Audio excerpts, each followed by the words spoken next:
In Chapter 1, you lay out plain and clear, a breach is going to happen. Yeah. Why are you so sure most companies, because they have securities already in place, but why are you so sure that no plan is bulletproof? Because they're human beings.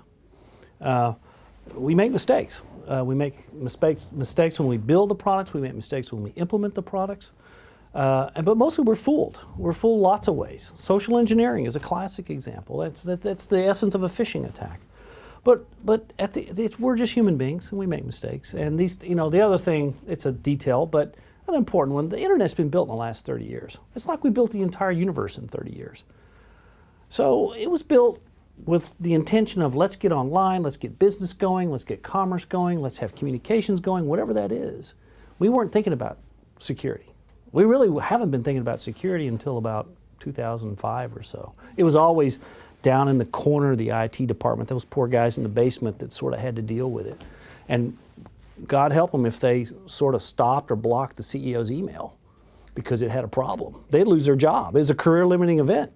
But now these guys are very important because they help keep the business open and operating smoothly. How trusting are we to take our credit card and just hand it to someone? Because that's what we think, we can buy things, easily, more convenient, but yet. Oh, things happen. Look, before the internet came along, credit cards are being stolen left, right, and center, right, with those carbon copies at restaurants and what have you. There's no such thing as perfect protection. If a bad guy, as my dad used to teach me, a lock just keeps an honest man honest. So if it can be stolen and used in a bad way, it probably will be. Just a funny story that might be interesting. When the internet was happening, this was like 1993 or 4, and I was looking at DoubleClick, which was one of the first advertising companies on the internet. We actually did it. But people were advertising transactions, right? You want to buy something. This is actually before Amazon.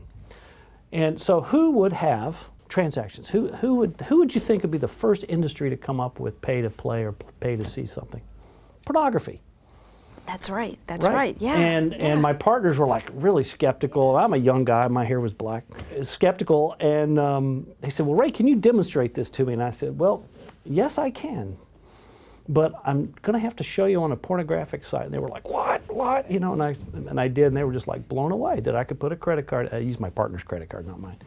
Put a credit card in the machine, and boom, something came up, and it's like, wow. So things happen.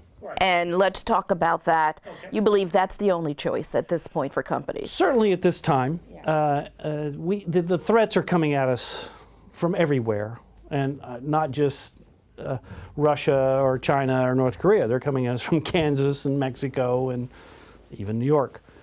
So the threats are coming at us. We don't know what those threats look like. The software that is the threat, we can't analyze it fast enough. So in a situation where you can't stop the threat instantly, you have to be prepared to receive the threat, and that's the notion of resilience. Resilience is an old human concept, right? I mean, we're in a room here in a building on the second floor. There's sprinklers above us. There's probably some gas detection systems, heat detection systems, alarm systems, stairways to get us out of here if this place catches on fire. Also, someone gave this building a certificate of a compliance certificate for occupancy and use, right? So none of that exists in the network. Nothing. So, but that concept should exist. We are prepared if this building catches on fire. You and I will get out of here very safely if something were to happen bad here. So resilience is actually but where does the fire start? I don't care. It's a fire. Where does that data breach start? I don't care. I'm losing my data. I need to be able to take action. To take action means you have a fundamental understanding of your building or your company or your infrastructure. And that's where the rule 1, visibility and understanding. I hear the fire department running right now. If they're running to a modern building, even this building, by the time they get there, they will know where the fire is. They'll have the blueprints of the building up on their computers. And when they walk in the door, they know exactly what they're going to do. Exactly where to attack the fire. That's right, exactly where to, and that's the phase of the internet cybersecurity world we're in right now. People will get an understanding, it'll take technology, it'll take automation, and so the smart people will be able to look at all this stuff, and they'll see the breach happening, and they'll be able to take action.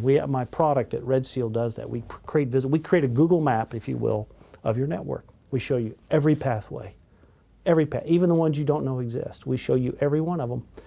And so if something bad happens, we give you recommendations about how to deal with it. And we actually operate in a very complicated ecosystem because it's not just one product, it's a family of products that help you do that. So resilience is being prepared for when the unexpected happens. We live in a very complicated world, and you need tools to survive it.